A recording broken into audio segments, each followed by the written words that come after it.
Good evening guys, I hope आप सभी अच्छे होंगे। मैं भी अच्छी हूँ। मुझे लगता है ब्लॉगिंग उस किसी ने करना सीखा होगा जो लाइफ में जिससे कोई पूछने वाला नहीं होता होगा। पहला इन्वेंशन अगर किसी ने किया होगा ब्लॉगिंग का तो उसी ने किया होगा, उसी बंदे ने, जो लाइफ में बहुत अकेला सा होगा। उसे कोई पूछने ताछने वाला नहीं होगा कि कैसे हो, है ना, क्या है, अलग थलग रहता होगा दुनिया से। में भी कई कारणों की वजह से हो सकता है उसे लगता हो कि उसकी सोच का कोई नहीं है या उसमें कॉन्फिडेंस की कमी हो सकती होगी, तो उसे कम ओवरकम करने के लिए उसने इन्वेंट किया होगा कि blogging is the best thing to do, है ना। सच बताऊँ तो मुझे ब्लॉगिंग करनी तो अभी भी नहीं आती है। हाँ, लेकिन ये है कि मुझे भी स्टेज फियर है। मैं कितना भी कट्टर बन जाऊँ, कितना भी चिल्लम चिल्लाई कर लूँ, बट अगर मुझे मान लो स्टेज पे खड़ा कर दिया गया और बोला गया एक स्पीच बोल दो या कुछ गाना गा दो, मेरे हाथ पैर हिल जाएंगे। और मुझे लगता है ये ज़्यादातर नॉर्थ में ये इशू होता है। मैं बताती हूँ क्यों, जितना मुझे मालूम है। वो भी मेरे टाइम की बात कर रही हूँ। आई वॉज बॉर्न इन 1989 और वहाँ पे तो वो भी बहुत छोटे से जगह में परवरिश हुई थी मेरी। इटावा आप लोगों ने सुना हो तो, अगर यूपी में पड़ता है तो शायद किसी वेब सीरीज़ में भी उसका नाम आ चुका है एक दो बार, है ना। तो वहाँ पे परवरिश हुई थी एंड वहाँ पे ये बोल दिया जाता था, स्पेशली लड़कियों के लिए बहुत सारे रेस्ट्रिक्शंस थे। ज़ोर से हंसना नहीं है, खांसना नहीं है, चलना नहीं है, लोग क्या सोचेंगे, अच्छे से उठो, अच्छे से बैठो। मैं ना शुरू से ही थोड़ी अलग ही टाइप की थी, अलग ही टाइप की इन द सेंस, जिस माहौल को मैंने देखा होश संभालने के बाद, वो माहौल मेरे बचपन में ही समझ नहीं आता था कि क्यों भेदभाव, क्यों इतना भेदभाव, क्यों लड़कियों के लिए अलग, लड़कों के लिए अलग, जैसा क्यों, है ना। एंड उन्हीं दिनों वहाँ पे माननीय मुलायम सिंह जी की सरकार थी। फिर उसके बाद श्रीमती माया देवी जी की सरकार आई। तो वहाँ पे क्राइम रेशियो दोनों ही टाइम में इतना ज़्यादा था, स्पेशली लड़कियों के लिए बड़ी प्रॉब्लम थी। आए दिन किसी को भी उठा के ले जा रहे हैं, लड़कियों को स्कूल के बाहर से ले जा रहे हैं, उनके साथ गलत करके फेंक रहे हैं, किसी को तो फेंक रहे हैं, किसी को वहीं निपटा दे रहे हैं। जो पावर में होता था वो ये सब करता था, तो बहुत दबा दबा के रखा जाता। अब मुझे उस टाइम चिढ़ होती थी कि इतना क्यों दबा, मुझे नहीं पता था ना कि ये सब भी चल रहा है दुनिया में। बिकॉज मेरा घर स्कूल घर, ट्यूशन पढ़ाने भी टीचर घर पे आते थे। वो भी याद है, एक मास्टरमाइंड कोई किताब आती थी वो ऐसे सोफे पर बैठ के पढ़ाते थे, बीच में रख देते थे किताब और उसमें से मुझे डांटता है, पढ़ो तुम, पढ़ो बोल के, और साइड से उसमें देखते रहते थे क्वेश्चन के आंसर की क्या देते हैं कोई तो सर थे, मुझे उनका नाम याद नहीं है। आते थे, चाय पीते थे, बिस्किट खाते थे, मास्टरमाइंड से पढ़ा के चले जाते थे। वो मान लीजिए कि चैट जीपीटी मान लीजिए उस ज़माने का एंड मुझे उनका पढ़ाया कुछ खोपड़ियों में जाते ही नहीं था। मुझे लगता था कि क्या पढ़ाया क्या है इन्होंने, क्या पढ़ा के चले गए हैं। मुझे ज़बरदस्ती बैठना पड़ता था क्योंकि ट्यूशन लगवा दिया था 6th स्टैंडर्ड में। तो मतलब मैं ये बताना चाह रही हूँ कि मैं शुरू से थोड़ी सी अलग थी। हर कोई इंसान अपने आप को अलग ही समझता है। अलग इन द सेंस, मैंने कभी किसी की सुनी नहीं। जब उंगली दबी थी, बच्चों की उंगली दबी होती है, वो अपने मन की कर नहीं पाते। हालांकि जो बच्चे करना चाहें वो सही है, वो भी ज़रूरी नहीं है। बड़े बुजुर्ग कुछ सोच के ही बोलते हैं, जैसे मुझे कंट्रोल में किया जाता था क्योंकि मुझे नहीं मालूम था बाहर ये सब चल रहा है ना। बहुत क्राइम था, ये सब नहीं पता था क्योंकि घर में ही रहते थे। तो बस उतनी ही सही लाइफ होती थी कि घर, स्कूल और कुछ हैपनिंग चीज़ें हुआ करती थी लाइफ में, फेस्टिवल्स, देन नुमाइश जाना, देन जन्माष्टमी लगती थी वो घूमना, इन सब में ही रहती थी। तो हुआ क्या कि बचपन से ही ना, अभी स्कूल में भी कोई फंक्शन हो या कुछ हो, पार्टिसिपेट नहीं करती थी क्योंकि घर में तो अगर डांस कर लो तो बाप रे, नाना खटिया खड़ी कर देते थे ये बोल के कि नचानिया हो क्या बट मुझे अच्छा लगता था बिकॉज़ मुझे लगता था फिर लाइफ में क्या ही है एंटरटेनमेंट के लिए। खुश रहिए, हँसिए, 4 लोगों से बातें करिए सॉरी, वो करिए जिससे आपको अच्छा लगे। डांस भी तो एक तरीके का फिज़िकल एक्टिविटी ही होती थी। तो वहाँ दबा दिया, मतलब बहुत कंप्रेस कर दिया, नहीं नहीं नहीं नहीं ऐसे नहीं करना, अच्छे घर के लोग ऐसे नहीं करते हैं। मुझे आज तक नहीं पता चला कि कैसे डिफ़ाइन करते हैं कौन सा घर अच्छा है, कौन सा बुरा है, नहीं समझ आता मेरे। आज भी बहुत हाई स्टैंडर्ड लोग हैं जिनके अब धीरे धीरे पोल खुल रहे हैं, उनके ऐसे ऐसे कर्म निकलते हैं जो कोई इमेजिन भी नहीं कर सकता। तो उसको अच्छा घर बोलते हैं क्या हम? या आज भी ऐसे घर हैं जो बेचारे बहुत मिडिल क्लास लोग हैं और बिल्कुल ही लोअर क्लास हैं, पर उन्होंने संस्कृति, इंसानियत ये सब बचा रखी है। उनके पास पैसे नहीं हैं लेकिन जितने भी त्यौहार हैं, इतने तीज त्यौहार बहुत खुशियों से मनाते हैं। सड़क पे अगर किसी के साथ कुछ गलत हो जाए तो एक गरीब आदमी पहले भाग के जाएगा उसको बचाने के लिए, कि उसे कोई ज़रूरत तो नहीं है। आज के टाइम में किसी को मदद की ज़रूरत है तो जिसके पास पहले से ही पैसे नहीं है आप उनसे मांग लो, फिर भी एक बार को मदद कर लेंगे।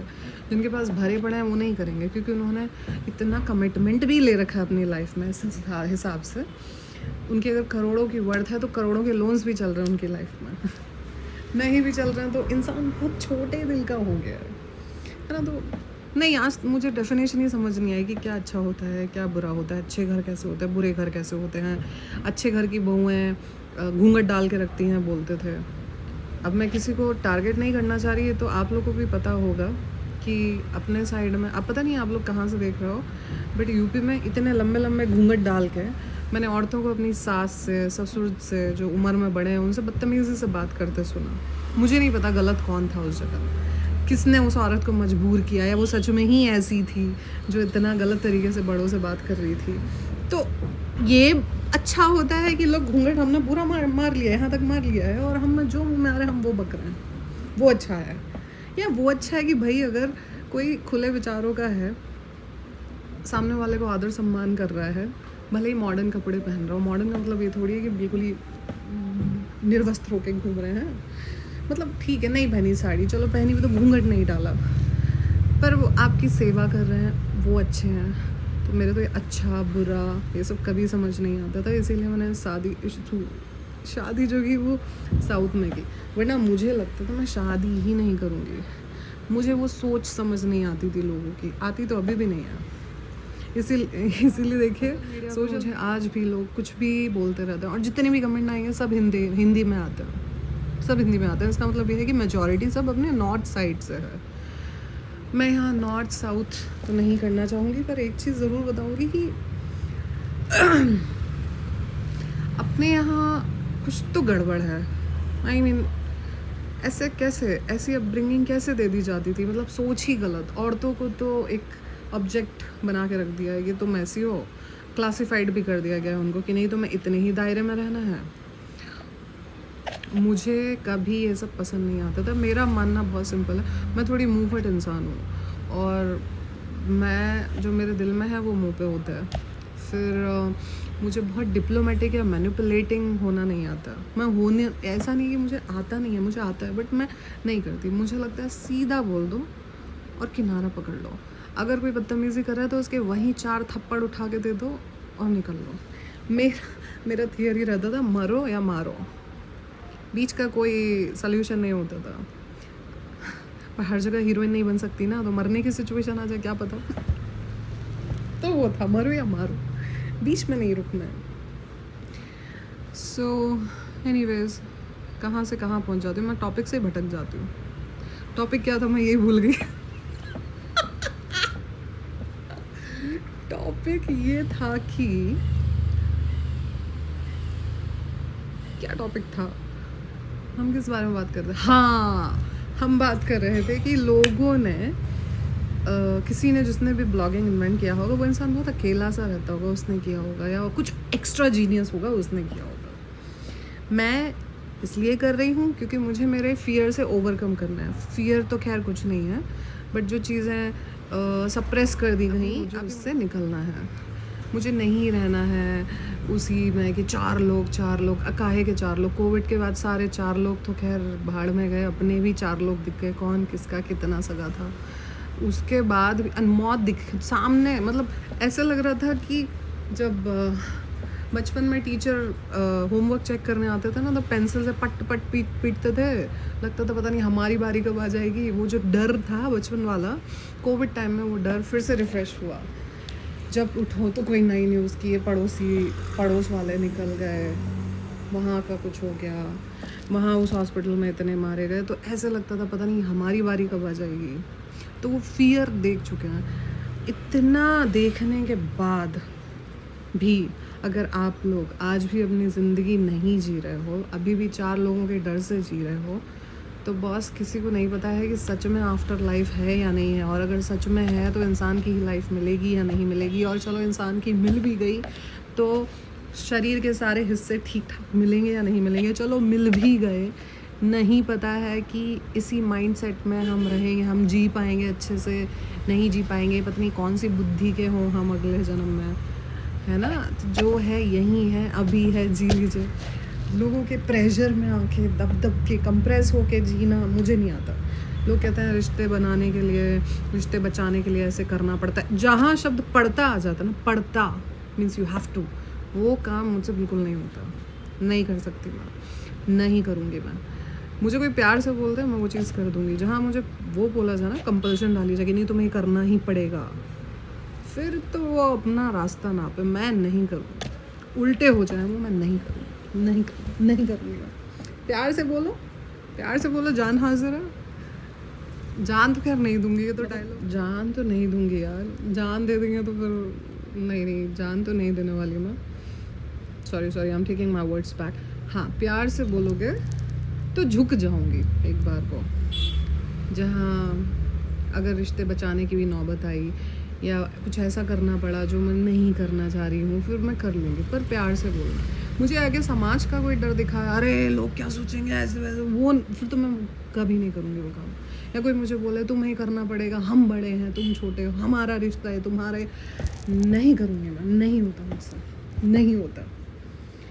उसके लिए कोई मुझे ड्रामेबाज बोल ले या कोई मुझे राइवल बोल ले, कोई कुछ भी बोल ले, I don't give a dam, मुझसे नहीं होता।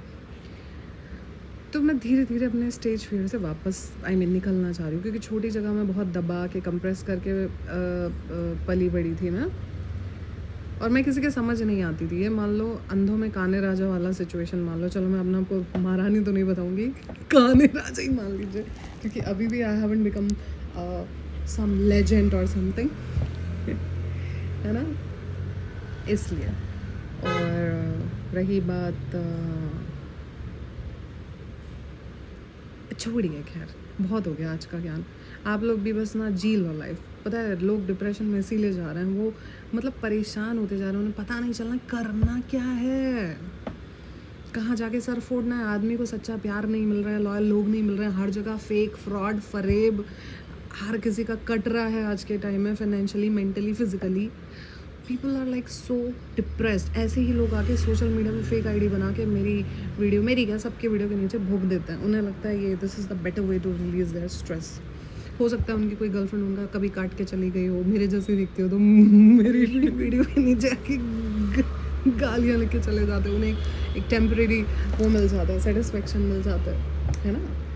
तो मुझे उन लोगों से गुस्सा नहीं आता है, कुछ लोगों पे आता भी है। मुझे लगता है काश इनके बचपन में ही 4 चमाट दिए होते, इनकी अम्मा कोई धरने थे उनके 4, तो आज तमीज़ से रहते हैं, पता रहता है इज्जत कैसे करनी है।